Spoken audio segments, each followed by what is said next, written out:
Hello మామ, welcome back to our channel review chit chat immaculate. Amazon prime and book my షోలో తెలుగు ఆడితే ఈ movie అయితే stream అవుతుంది. మూవీ కంప్లీట్ చేసాక మాకేమనిపించిందో రివ్యూలో డిస్కస్ చేద్దాం. కానీ ఇలాంటి జెన్యున్ మూవీ రివ్యూస్ కావాలంటే మన ఛానల్ అయితే సబ్స్క్రైబ్ అయితే చేసుకొని వీడియోని ఒక లైక్ చేసి, అలాగే comment section, description, Instagram link కూడా ఉండదు, అందులో కూడా కంటెంట్ వర్త్ అనిపిస్తే ఫాలో అయితే కొట్టి అందులో కూడా చిన్న సపోర్ట్ అయితే చూపియండి.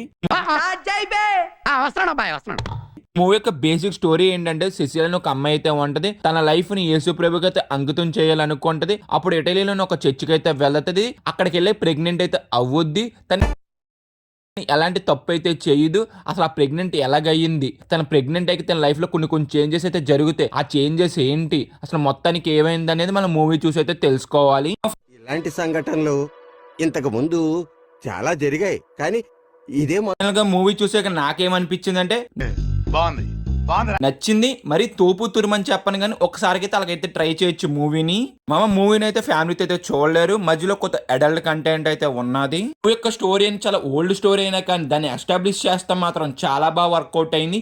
మెయిన్ గా ఫస్ట్ హాఫ్ అయితే ఎక్కడ కూడా మనకు అసలు బోర్ అయితే కొట్టదు చాలా బాగా ఎంగేజ్ అయితే చేస్తుంది మనకి ఫస్ట్ హాఫ్ అనేది. మూవీలో హర్రర్ సీన్స్ కూడా వర్కౌట్ అయితే అవి, ఆ జెమ్ స్కేర్ మూమెంట్స్ కూడా బాగా వర్కౌట్ అయింది నాకైతే. మూవీలో కొన్ని టార్చర్ సీన్స్ అయితే ఉంటాయి, అవి కూడా చాలా బాగున్నాయి. నాలుగు కట్ చేసేస్తాం కానీ చూసిన ఏంట్రా బాబు ఇది అనిపిస్తుంది మనకి. మూవీలో సౌండ్ ఎఫెక్ట్స్ కూడా చాలా బాగున్నాయి. చూసే ముందు ఒక మంచి ఇయర్ ఫోన్స్ పెట్టుకుని అయితే చూడండి, చాలా బాగా ఎంజాయ్ చేస్తారు. మీ దగ్గర ఒక మంచి సౌండ్ సిస్టమ్ ఉంటే అందులో అయినా పెట్టుకుని చూడండి, చాలా బాగుంటాయి. నాకైతే సౌండ్ సిస్టమ్ అయితే నాకైతే వర్కౌట్ అయితే అవ్వింది.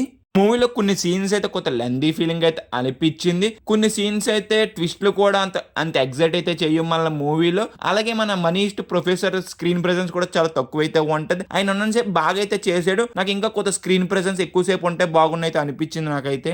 మూవీ చూసాక నా ఒపీనియన్ ఇది. ఈ సపోజ్ ఈ మూవీ మీరు చూస్తుంటే మీ ఒపీనియన్ డెఫినెట్ గా కింద అయితే కామెంట్ చేయండి. పర్ఫార్మెన్స్ వైజ్ అయితే ప్రతి ఒక్కరు చాలా బాగా చేశారు. ఇంకా సినిమాటోగ్రఫీ, ప్రొడక్షన్ వైజ్ కూడా చాలా బాగున్నాయి. మెయిన్ గా బ్యాక్గ్రౌండ్ స్కోర్ అయితే మాత్రం నాకు చాలా బాగా వర్కౌట్ అయితే అవ్వింది. ఇంకా ఓవరాల్ గా మేము ఇచ్చే రేటింగ్ ఎంత అంటే 2.5 అవుట్ ఆఫ్ 5. వీడియో ఇప్పటి వరకు చూసారు కాబట్టి కంటెంట్ నచ్చితే, ఇలాంటి జెన్యున్ మూవీ రివ్యూస్ కావాలనుకుంటుంటే మన ఛానల్ అయితే సబ్స్క్రైబ్ చేసుకొని వీడియోని ఒక లైక్ చేసి పక్కన బెల్ ఐకాన్ యాక్టివేట్ చేసుకొని, అలాగే comment section, description, Instagram link కూడా ఉంటుంది, అందులో కూడా కంటెంట్ వర్త్ అనిపిస్తే ఫాలో అయితే కూడా అందులో కూడా చిన్న సపోర్ట్ అయితే చేయండి. Bye guys, see you in the next video. జై హింద్.